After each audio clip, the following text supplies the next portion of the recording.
Hello everyone, TGT PGT की इस series में आपका स्वागत है। आज हम लोग उस क्वेश्चन की श्रृंखला में आगे बढ़ते हैं।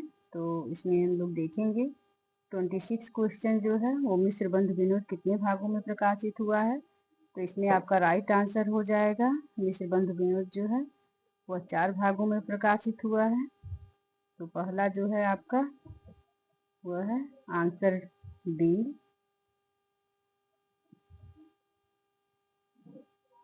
अगले क्वेश्चन की तरफ हम बढ़ेंगे।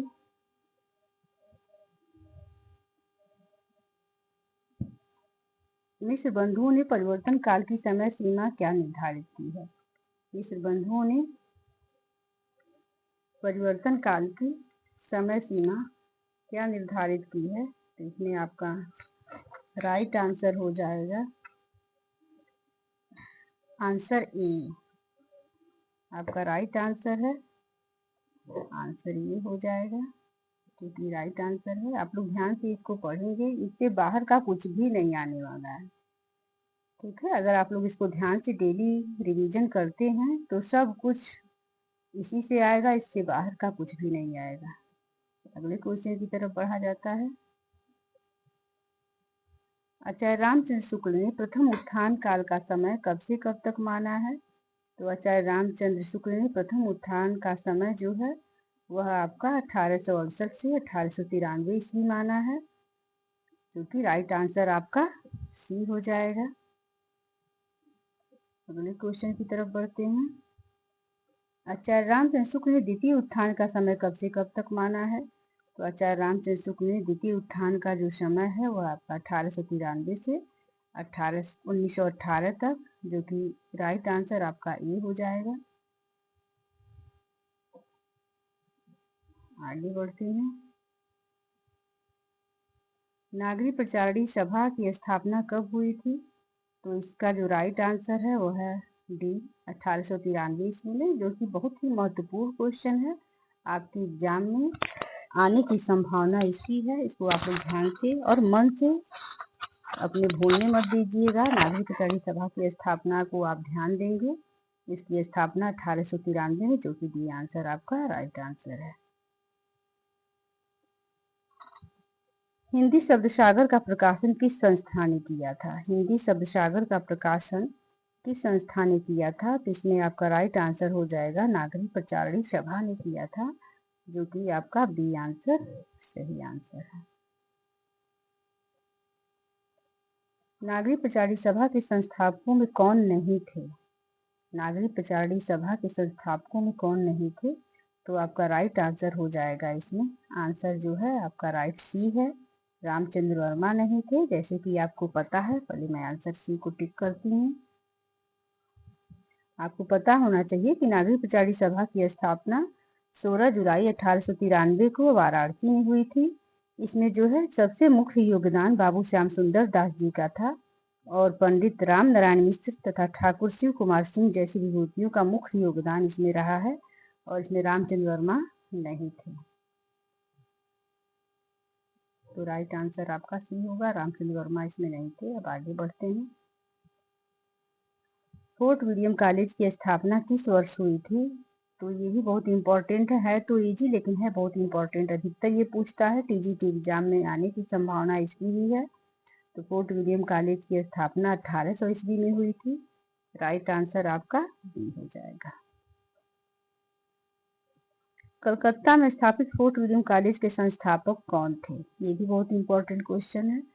ये जो है ना, आप वो देखेंगे तो ये इम्पोर्टेंट क्वेश्चन अधिकतर ये एग्जाम में टीजीटी में तो अधिकतर पूछा जाता है, क्योंकि उसी लेवल का ये सारे क्वेश्चन मैं आपके सामने लेकर के आई हूँ। तो कलकत्ता में स्थापित जो फोर्ट विलियम कॉलेज है उसके संस्थापक जो है जॉन कील क्राइस्ट थे। राइट आंसर आपका ए हो जाएगा। आगे बढ़ते हैं। क्वेश्चन नंबर आगे बढ़ते हैं। सदल मिश्र की भाषा की विशेषता क्या है। तो सदल मिश्र की भाषा की विशेषता जो है वो आपका राइट आंसर हो जाएगा ये। सदल मिश्र पूर्वीपन जो है इनकी भाषा में देखा जाता है, तो राइट आंसर आपका ये हो जाएगा। अगले क्वेश्चन की तरफ बढ़ा जाता है। लल्लू लाल जी का सर्वाधिक प्रसिद्ध ग्रंथ कौन सा है। तो लल्लू लाल जी का सर्वाधिक प्रसिद्ध ग्रंथ जो है वह है आपका प्रेम सागर। बहुत इंपॉर्टेंट क्वेश्चन है, अधिकतर एग्जाम में पूछा भी गया है। आपका राइट आंसर प्रेम सागर हो जाएगा। आगे बढ़ते हैं। प्रेम सागर किसकी रचना है, अभी आपको मैंने ये बताया भी है। प्रेम सागर जो है वह आपके लल्लू लाल की रचना है। तो राइट आंसर आपको पता ही है, आंसर आपका बी हो जाएगा। फिर आगे बढ़ते हैं।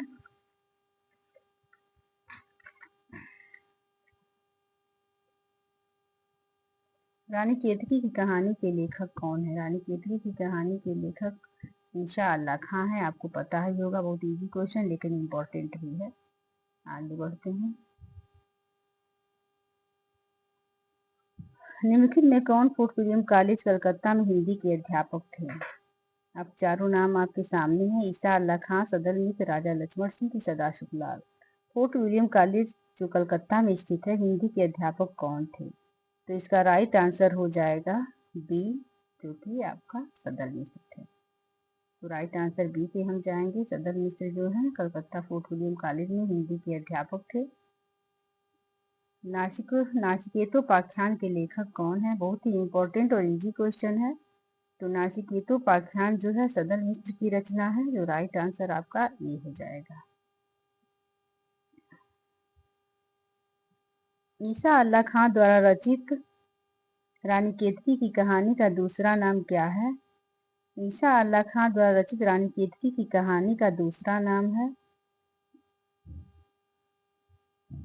आपका दूसरा नाम हो जाएगा उदयभान चरित, जो कि राइट आंसर आपका बी है। तो ईसा अल्लाह खां ने रानी केतकी की कहानी की रचना की थी और इसका दूसरा नाम उदयभान चरित के नाम से ये फेमस है। अगर आप नहीं जान रहे हैं तो इसको जान लीजिए, और इम्पोर्टेंट भी है, अधिकतर एग्जाम में पूछा भी जाता है। तो रानी केतकी की कहानी अगर पूछा जाए इसका दूसरा नाम क्या है तो आप बताएंगे उदयभान चरित, जो कि राइट आंसर बी हो जाएगा। आगे बढ़ते हैं। उदयभान चरित के लेखक कौन है? जैसे कि अभी आपको पता है ईसा अल्लाह खां द्वारा रचित रानी केतकी की कहानी का दूसरा नाम क्या है? उदयभान चरित। तो ईसा अल्लाह खां इसके सही राइटर हो जाएंगे। तो आपका सही राइटर ईसा अल्लाह खां, यानी कि आंसर ये आपका सही होगा। सुखसागर की रचना किसने की है? सही आंसर आपका है सुखसागर की रचना सदा सुखलाल की है। राइट आंसर आपका डी।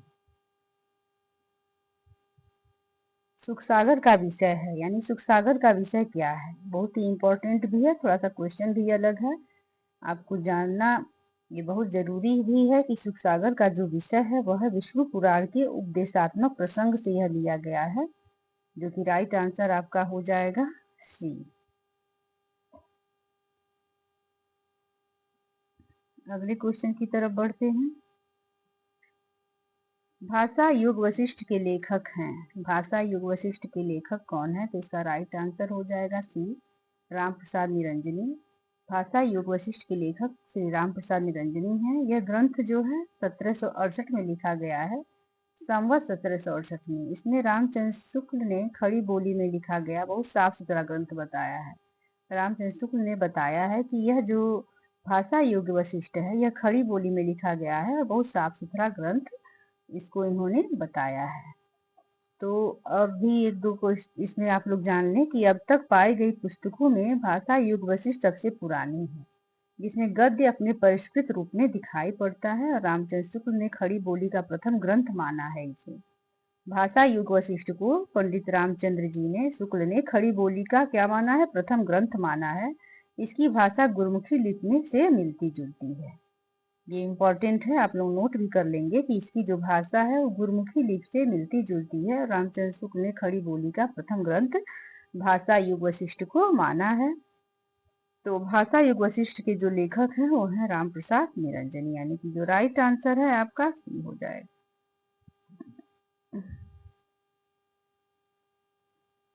खड़ी बोली की पहली रचना कौन सी है? खड़ी बोली की पहली रचना जो है कौन सी है? तो यह राइट आंसर आपका हो जाएगा नाचिकेतोपाख्यान, यानी कि आंसर बी।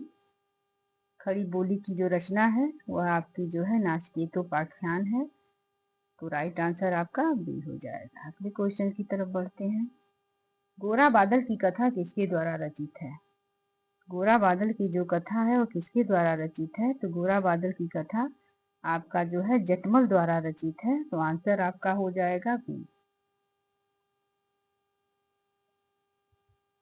खड़ी बोली में जो खड़ी शब्द है उसका सर्वप्रथम प्रयोग किसने किया था? बहुत सुंदर क्वेश्चन है। इसका आंसर आप लोग बताएंगे कि खड़ी बोली में जो खड़ी शब्द है ना उसका सर्वप्रथम प्रयोग किसने किया था। अगर आप कमेंट में बताएं तो बढ़िया है, आप लोग जरूर बताइएगा। और मुझसे भी आंसर अगर लेना चाह रहे हैं तो मैं आपको दे रही हूँ। खड़ी बोली में जो खड़ी शब्द है उसका सर्वप्रथम प्रयोग जो है वह सदल मिश्र ने किया था। जो राइट आंसर आपका होगा ए। राइट आंसर आपका ए पे जाएगा। आगे चलते हैं। खड़ी बोली का पहला प्रयोग किसके द्वारा किया गया है? तो खड़ी बोली का जो पहला प्रयोग है वह आपका जो है जॉन गीलक्राइस्ट के द्वारा किया गया है। तो आंसर हो जाएगा आपका सी। अगले क्वेश्चन की तरफ बढ़ा जाता है। आधुनिक हिंदी साहित्य के इतिहास में राजा द्वय के नाम से विख्यात दो रचनाकार हैं। यानी कि अगर पूछा जाए कि आधुनिक हिंदी साहित्य में राजा द्वय के नाम से कौन दो रचनाकार विख्यात हैं, तो आपका राइट आंसर हो जाएगा राजा लक्ष्मण सिंह और राजा शिव प्रसाद सितारे हिंद। तो आंसर आपका राइट आंसर होगा सी, यानी कि राजा लक्ष्मण सिंह और राजा शिव प्रसाद सितारे हिंद जो है इनको जो है आधुनिक हिंदी साहित्य के इतिहास में राजा द्वय के नाम से जाना जाता है। हिंदी के प्रथम गद्यकार कौन है? हिंदी के प्रथम गद्यकार की अगर बात किया जाए तो आपको भली भांति मालूम होना चाहिए कि भारतेंदु हरिश्चंद्र जी हैं, यानी कि राइट आंसर आपका सी की तरफ जाएगा। तो दोस्तों ये जो क्वेश्चन की सीरीज है बहुत छांट के क्वेश्चन मैं आपके लिए ले आती हूँ।